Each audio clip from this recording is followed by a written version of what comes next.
This is a nuclear fusion spacecraft, and it will travel 4.24% the speed of light on its 100-year journey to Proxima Centauri b. Mankind was born on Earth. It was never meant to die here. In which direction will the spaceship travel? And how will it generate artificial gravity? Will the population grow on board the spaceship, the Helianthus, over the next 100 years? What happens to bacteria in a closed-loop system? And what will the time dilation be once they arrive at the new planet? And what happens on board the Helianthus spaceship for the last 30 years of the journey to make sure that the passengers are adapted to the different living conditions on Proxima Centauri b, such as the higher gravity and the red light coming from the new sun? But why is the spaceship going to this specific planet, Proxima Centauri b? Because it is the closest habitable planet to Earth, at only 4.24 light-years away. And with its nuclear fusion engines, the Helianthus will reach Proxima Centauri b in 100 years. There are 1,800 passengers on board, and the journey starts now. The spacecraft launches from high Earth orbit, firing up its nuclear fusion drive. It takes 15 days to accelerate under 1G to reach the cruising speed of 4.24% the speed of light. And then comes the big spin. The Helianthus has passed Mars and is on its way to the asteroid belt next. Using its nuclear fusion engine, it took under 2 hours to pass the Moon and 14 days to pass the orbit of Mars. It is heading downwards 2.1 degrees below the ecliptic plane of the solar system. Earth and other planets go around the Sun almost like a flat disk. The star system of Proxima Centauri b is below this disk. That is why the spacecraft is on a downward flight path. 15 days have passed since launching from Earth. The engines have turned off. The spacecraft is now cruising at 4.24% the speed of light, and will do so for the next 99 years. Now begins the spin maneuver. Thrusters on the outside of the Helianthus fire up. With a diameter of 750 meters, 2,460 feet, about double the length of an aircraft carrier, the outer ring rotates and spins. To generate 1G of artificial gravity, it needs to spin 1.9 rotations per minute. After reaching 1G, the same as on Earth, the spin thrusters turn off and the Helianthus habitat ring will keep spinning for the rest of the trip. This is due to the conservation of angular momentum in space. The Helianthus command deck now brings the main living facilities online, from the schools and virtual reality theaters to the medical facilities, birth centers, and gardens. There are also multi-level aeroponic vertical farms within the spinning habitat ring, as well as DNA, data, and crop seed storage vaults. Inside the bedrooms, the passengers reattach the living modules from the now walls down to the floor. When the spacecraft was accelerating, the G-forces were pushing down towards the engine. Now, with no more acceleration, the spinning is used to generate artificial gravity, pushing outwards, so the floor changes to the inside sides of the ring, with any windows designed into the now floor. The habitat ring rotates around the hollow core of the Helianthus. This hollow core, which has no gravity because it is not spinning, is used for cargo storage, including space shuttles that will be used by the future generations of passengers in 100 years' time to land on the new planet. 4 days after the big spin, the Helianthus is now approaching the asteroid belt. This is not like the movies. The asteroid belt is not dense. The asteroids are not close together, they are far apart. The average distance between asteroids in the asteroid belt is almost 1 million kilometers, 600,000 miles. This is over 2 times the distance between the Earth and the Moon. Even though the Helianthus is traveling 2.1 degrees below the ecliptic plane, the majority of asteroids are within about 10 to 30 degrees, so the spacecraft still passes through the asteroid belt. A path is plotted to avoid the asteroids. In any case, the Helianthus has been designed with protection against asteroids and the future elements that it will face. The front of the helianthus has been built with reinforced layers, since interstellar dust and gas clouds will vaporize and erode around a millimeter of depth every 4 light-years. Tracking sensors and lasers are used to deflect larger micrometeorites, changing their trajectory away from the oncoming ship and clearing a path. The helianthus is out in the vast darkness of interstellar space, the region between the stars, filled with dust, clouds of gas, cosmic rays, and rogue planets. The spacecraft left Earth's solar system over 1 month after launching on its journey, passing by the orbital distances of Jupiter, the rings of Saturn, Halley's Comet, the Kuiper Belt with Pluto, and crossing the heliopause. It is now in interstellar space, heading for Proxima Centauri b. The command deck keeps close tabs on passenger population numbers. When the helianthus left Earth, there were 1,800 people on board. This number will grow to under 4,500 during the 100-year journey to Proxima Centauri b. On board the ship, there are 1,300 adults. 300 of these adults are the parents of the 300 children already on board. About half of the children turn into adults after 10 years, and about 33% of the adults become elders every 10 years. There is an average lifespan of 80 years, and 33% of the elders aged 50 to 80 who bring wisdom and experience to the population pass away every 10 years. The onboard biologists keep track of the evolution of bacteria on board the spacecraft to prevent the collapse of the ship's biosphere. This is because all of the bacteria on the ship is evolving in a closed-loop system much faster than the humans. Bacteria reproduce much faster, so there will be thousands or tens of thousands of new generations per year, depending on the type of bacteria. And there are possible mutations as they evolve, becoming incompatible with human life, resulting in bacteria that once had a neutral effect evolving to become pathogenic, disease-causing, or the bacteria that once aided in human digestion evolves to no longer provide that benefit. The first year on the helianthus brings the firstborn child, marking the beginning of the new space generation born onto the spacecraft. The first baby is named after the ship, helianthus, derived from the Greek words helios, meaning sun, and anthos, meaning flower. 32 more babies have been born during this first year of the journey. Each new birth is a sacred moment, marked by sending a tiny pebble brought from Earth out into space, creating a symbolic bridge back to Earth. The helianthus is 0.424 light-years from Earth, over 4 trillion kilometers, 2.4 trillion miles. The communications delay back to Earth has grown to 5 months and 1 day to send a message one way. And there is already time dilation. 10 years have passed on the spacecraft, but on Earth, 10 years and 3 days have passed, and this difference will only get larger as the spacecraft keeps traveling at 4.24% the speed of light for the next 90 years.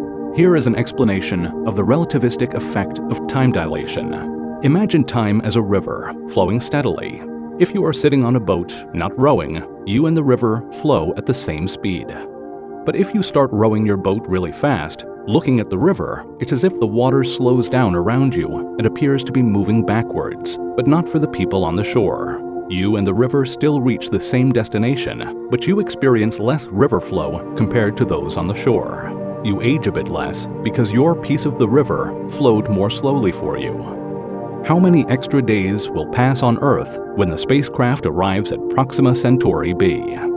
The first deaths have occurred on the spacecraft during the first 10 years of the journey, their bodies sent into space. A ship-wide moment of silence takes place each time a passenger passes on, followed by a reading talking about their future planet Proxima Centauri b and how the passenger has completed their duty, and their memory will live on forever on the new planet. The 20th year on board the helianthus marks the beginning of the second new generation born onto the spacecraft. The population is growing, so genetic diversity is crucial in order for there to be a well-balanced population during the 100-year journey and beyond. This means having rules. On board the Helianthus, there are strict reproduction guidelines. There are rules regarding family size. To ensure each family has the same genetic influence on future generations, and to avoid reducing genetic diversity, each set of parents will have a similar number of offspring. This number is set at a minimum of 2 and a maximum of 3 babies. This is needed to maintain the replacement rate of the parents and at the same time avoid high population growth that will strain onboard resources. There is also generational staggering.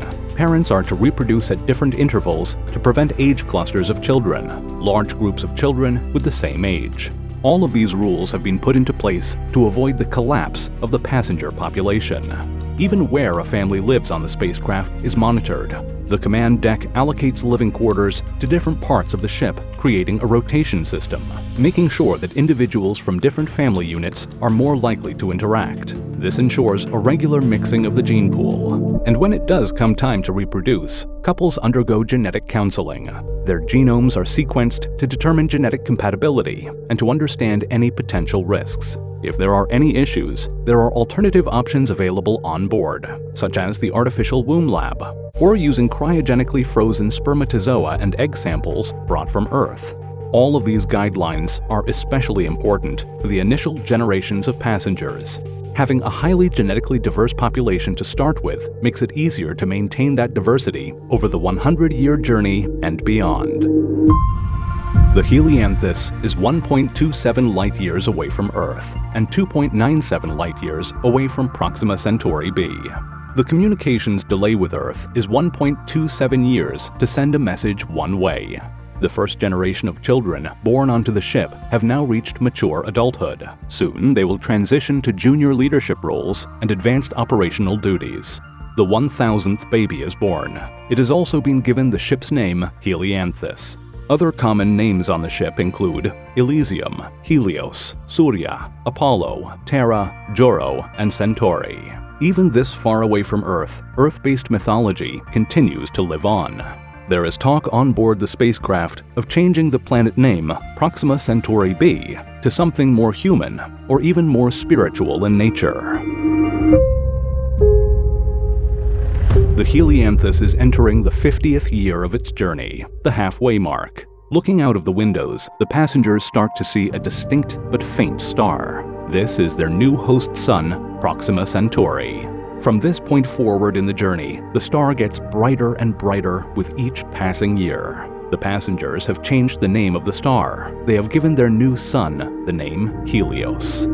It is a red dwarf star, and its brightness is much lower than that of Earth's sun, at 65% the brightness. Future generations on Proxima Centauri b will be living with a lower light level of early evening on Earth, but the planet orbits its star much closer than Earth orbits the sun. 1 year is only 11 days. Their sun will appear larger in the sky, and the light will have a reddish color. The Helianthus ship will make changes to help the future passengers adapt to the new light and gravity. The Helianthus is now 2.54 light-years away from Earth, with a communications delay of 2.54 years to send a message one way. There is a time dilation of 60 years passing on the spacecraft, while 60 years and 19 days have passed on Earth. The passengers have renamed their destination planet Proxima Centauri b. The name has evolved over the years and has now been replaced by the new official name, Elysia, a paradise where heroes and the righteous go to ensure the continuation of humanity.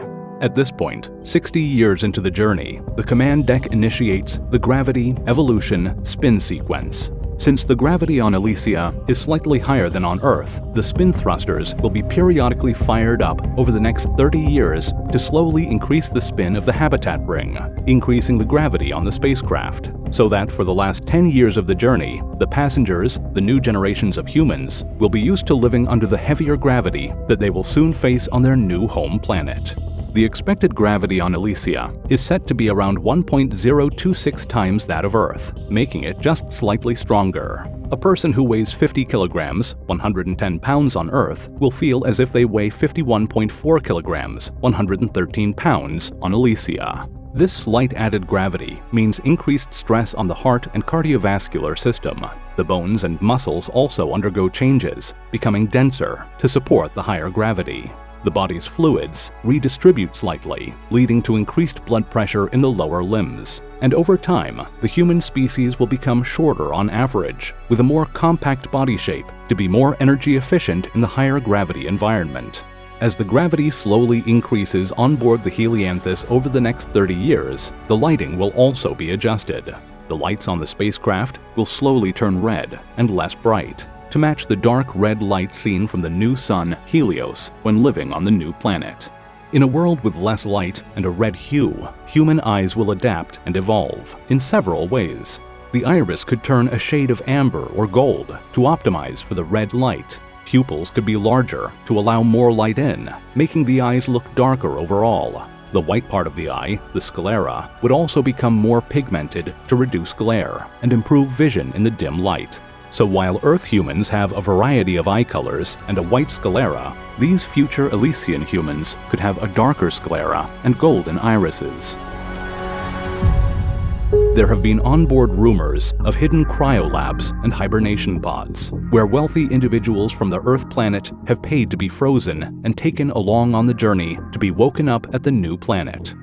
The more creative passenger types conjure up other folklore that these frozen beings plan to colonize and rule over the inhabitants when they reach their new home planet. The new home sun, Helios, is prominently visible to the passengers on board the Helianthus and is getting brighter as they approach their final destination. 3 generations on board the spacecraft will make it to the new planet, with the elders also looking to reach Elysia before the end of their lives. The Helianthus is now entering the final year of its journey and will soon be preparing for its deceleration. Here are the current onboard population numbers. The Helianthus has been cruising for 99 years and 350 days at 4.24% the speed of light. A continuous spin has been generating artificial gravity for those on board. But soon, 15 days before arrival, the spin thrusters will fire up again, this time in the opposite direction, for spin desaturation, to stop the spin. Then the Helianthus will perform a flip maneuver so that the engines are pointing towards Elysia, formerly Proxima Centauri b. When the engines fire up, this will be the deceleration burn to reduce velocity over the course of 15 days at 1g, decelerating the spacecraft, slowing it down to enter the orbit of the new planet, Elysia. Elysia's gravity has captured the Helianthus and settled the spacecraft into a stable orbit around the new world. The passengers have arrived at their new planet. Because Earth's sun is much brighter, the passengers on board the Helianthus are still able to see the star in the sky, while people on Earth cannot see the passengers' sun, their red star, Helios. The spin thrusters are fired up again to generate artificial gravity as the passengers live on board, orbiting their new planet. A new ceremony is held, paying homage to the ancestors of the ship. 2,924 passengers have passed away, and 5,700 babies have been born. During the 100-year journey, there have been 7 generations who have lived on board the Helianthus ship. And while 100 years have passed on the spacecraft, 100 years and 33 days have passed on Earth. A message is sent from the Helianthus to Earth announcing their arrival. This message will take 4.24 years to reach Earth, and another 4.24 years for the spacecraft to receive a reply, a total of 8.48 years. The spacecraft will be communicating into the past. The passengers will soon take the shuttles stored inside the hollow core of the Helianthus down to the new planet, where they will begin assembling their new home base, which will be named the Elysian Fields. The first 10,000 days on Proxima Centauri b.